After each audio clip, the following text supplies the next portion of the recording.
AutoNation here in Phoenix. We had a 2012 Jeep Wrangler that we had 147,000 miles on. And the shop that has done numerous engine changes, which is not a Dodge dealership, but it's a shop outside.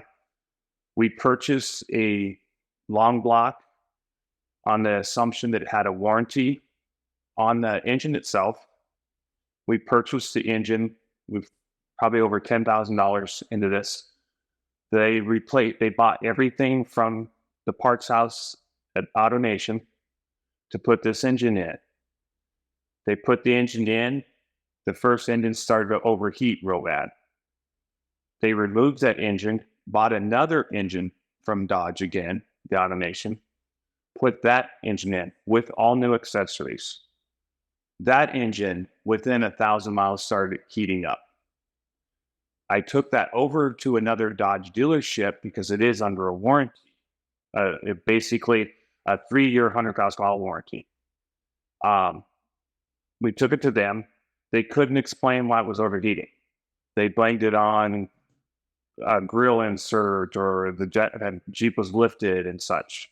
But mind you, all these mods were always on this Jeep from the beginning through the old engine. So I brought it home, talked to the installer. He didn't want anything to do with it because he said it was all Dodge's problem. I did some internet researching and found that that engine was having an issue with a thermostat housing, having issues because there is a low supply demand for it.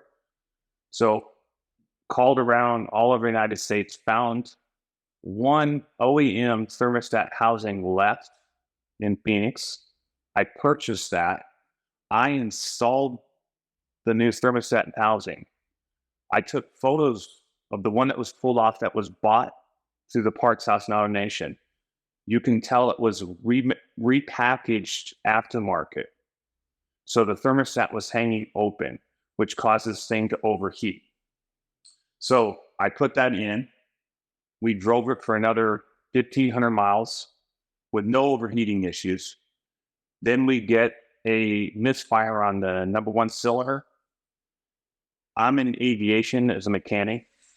So I did a compression check on the number one cylinder, got it below. Then I bore scoped, which is a camera. I put it inside the engine, and I could see the valves were hanging open. They weren't seating correctly. So I talked to the installer. He said, again, he didn't want anything to do with it. It was on the dealership. So I took it to AutoNation. 2 weeks into at AutoNation, he comes back and says that the warranty is voided because the engine overheated, because there's tap on it. I asked him where that was in the warranty. It never stated anything like that in a warranty. He claims it was suggested, which is really not a proper way to do that. So right now what I've had a complaint done to Dodge, their warranty, to get them to replace this because this is a defect and a manufacturer's problem, not mine. And I have not received any calls. AutoNation service advisor was very rude, non-helpful, and would not give me any of the superior numbers to call this further.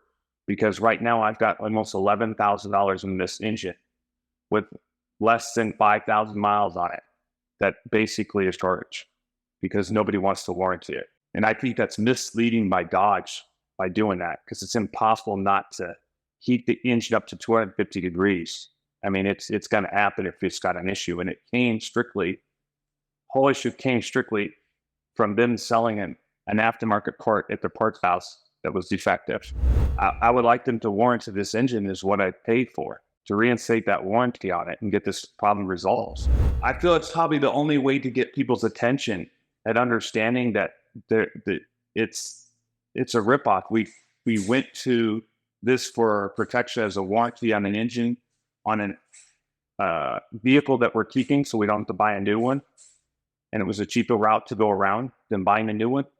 And I feel that they found a reason to void your warranty so they don't have to pay for it. And I think people need to be aware of how to do this.